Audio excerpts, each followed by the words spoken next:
A história de Odisseu, olha, é uma daquelas que atravessam séculos, né? A gente está falando de um herói da Guerra de Troia e de uma jornada, uma odisseia, literalmente, de 20 anos para voltar para casa. Uma jornada cheia de monstros, deuses, perigos por toda parte. Uma saga épica, sem dúvida. Mas se a gente para pensar, uma pergunta fica no ar. Uma pergunta fundamental. O que é que realmente movia esse cara? O que fez Odisseu lutar por 2 décadas, contra tudo e contra todos, só para voltar para casa? 20 anos é muito tempo. Então, é exatamente isso que a gente vai investigar. Para entender de verdade a jornada do Odisseu, vamos, por um instante, deixar a mitologia de lado e pegar uma lente mais moderna, mais científica, a análise do comportamento. A ideia aqui é basicamente decodificar esse herói. Bom, para começar, a gente precisa entender a força que puxava ele de volta. Qual era o grande objetivo? O destino final que fazia toda essa luta valer a pena? Olha, a melhor maneira de imaginar a motivação dele é pensar num imã. Um imã muito, muito poderoso. Não importava a tempestade, não importava o obstáculo. O polo de atração, que era sua casa, Ítaca, era tão forte que guiava cada passo, cada decisão que ele tomava. E na análise do comportamento, essa força magnética tem um nome: reforçador positivo. O que é isso? É bem simples, na verdade. É uma recompensa, uma consequência tão boa, tão valiosa, que faz qualquer comportamento para alcançá-la valer a pena. E aí, a pessoa repete e repete de novo. E no caso do Odisseu, esses reforçadores eram, nossa, potentíssimos, porque não era só voltar para casa, sabe?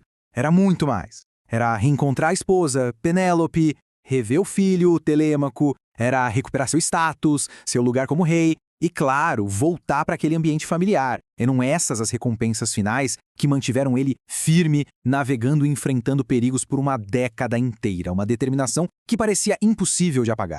Mas a história não para por aí. Tinha mais uma camada nessa motivação toda. É o que chamamos de reforçador condicionado. Pensa assim, são coisas que a gente aprende a valorizar, tipo dinheiro, elogios, status, porque a nossa cultura, a nossa sociedade associa essas coisas a recompensas mais básicas, como segurança e respeito. E é aqui que a gente vê o peso da cultura grega na história.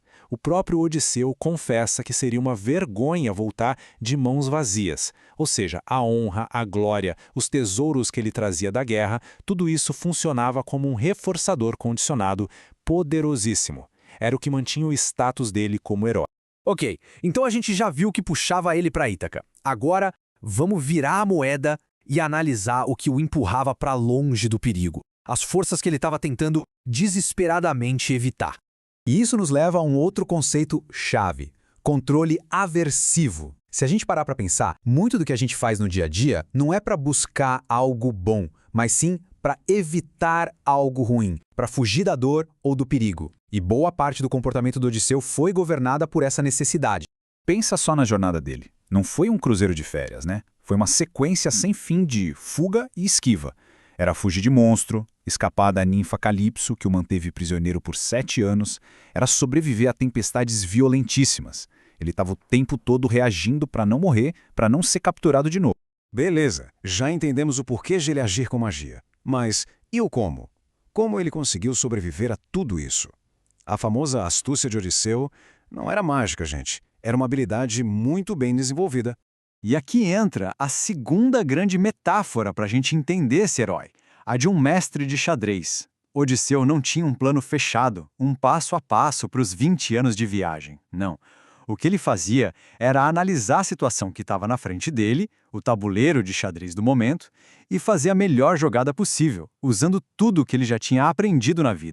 Essa tal astúcia, na análise do comportamento, a gente chama de repertório de comportamentos operantes. Ou seja, não é um traço de personalidade, algo que nasceu com ele. É um conjunto de habilidades que ele foi aprendendo e melhorando ao longo da vida. Por quê? Simples, porque essas habilidades funcionaram. Elas trouxeram bons resultados para ele no passado. E o segredo da astúcia dele era a maestria em ler o que a gente chama de estímulo discriminativo. Falando de um jeito mais fácil, ele era um gênio para ler o contexto. Ele olhava para a situação e sabia identificar os sinais, as pistas, que diziam para ele qual truque, qual estratégia teria mais chance de dar certo naquele momento exato. Vamos ver alguns exemplos práticos disso, que são geniais. Lembra quando ele estava preso na caverna com o Ciclope? O contexto, o estímulo discriminativo, era o perigo de ser identificado. A jogada, dizer que seu nome era Ninguém. A consequência, ele conseguiu escapar sem que os outros ciclopes viessem ajudar. Outro exemplo, quando ele chega em casa e o palácio está cheio de pretendentes hostis. O contexto pediu o quê? Discrição. A jogada dele? Se disfarçar de mendigo. A consequência? Ele coletou todas as informações que precisava em segurança.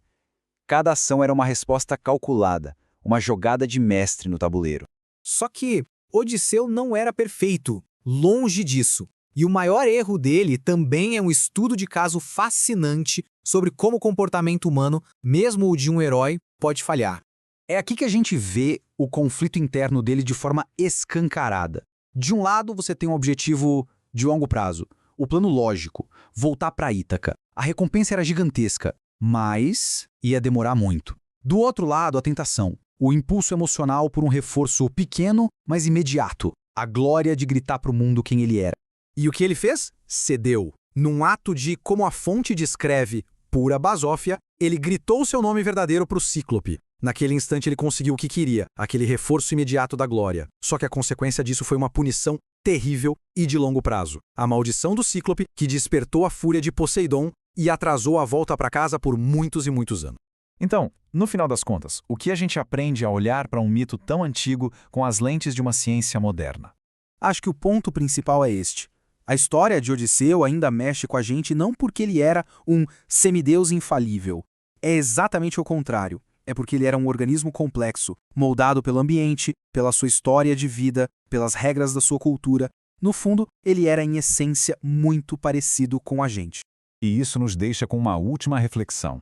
Se a jornada épica de um herói de 20 anos pode ser decodificada por essas forças de reforço, punição e contexto, que forças invisíveis, que recompensas e medos será que estão, nesse exato momento, moldando as nossas próprias odisseias pessoais?